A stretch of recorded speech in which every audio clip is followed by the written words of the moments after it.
মহিলাদের জন্য পুরুষ আল্লাহওয়ালা দাবিদার, টিভির পর্দায় ওয়াজ করে মহিলা দেখানো যাবে না, মহিলাদের ভিতরে কখনোই স্যাটেলাইট দেওয়া যাবে না। একটা দৃষ্টি দিয়েই তার ভিতরে জিকির জারি হয়ে গেল, কুল্লিল মুমিনিনা ইয়াগুদ্দু মিন আবসারিহিম। সূরাতুন নিসার সূরাতুল নূরের 30 নম্বর আয়াতের জিকির জারি হয়ে গেল।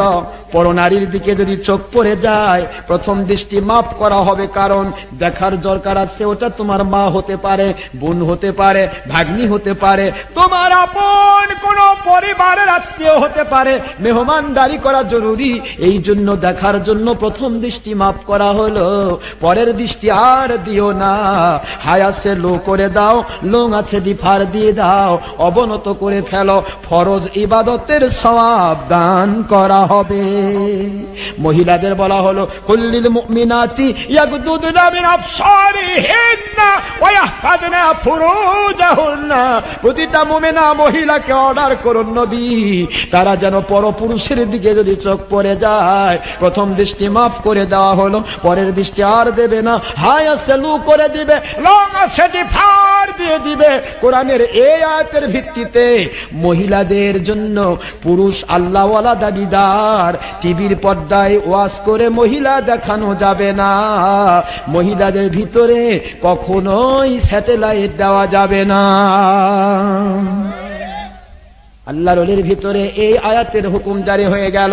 না রে না, আমার স্ত্রী গেল কই, এত সুন্দর অপ্সরার মতো সুন্দর, প্রথম দেখলাম দ্বিতীয়বার দেখা যায় নাই, দৌড় দিয়ে বের হয়ে আসে আর আল্লাহর কুদরতের দিকে তাকিয়ে ডাকে, ও দরদি আল্লাহ, আপনার এই গুনাহগার গোলামকে আর কতদিন পরীক্ষা করবেন?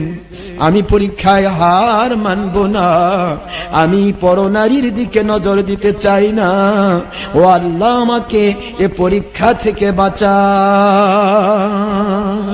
মুহূর্তের ভিতরে আব্দুল্লাহ সাওমাই রহমাতুল্লাহ আলাইহি দৌড় দিয়ে আসে, বলে বাবাজি রে, আল ওলিউ ওলিয়ান লাউ কানা সাবিয়া।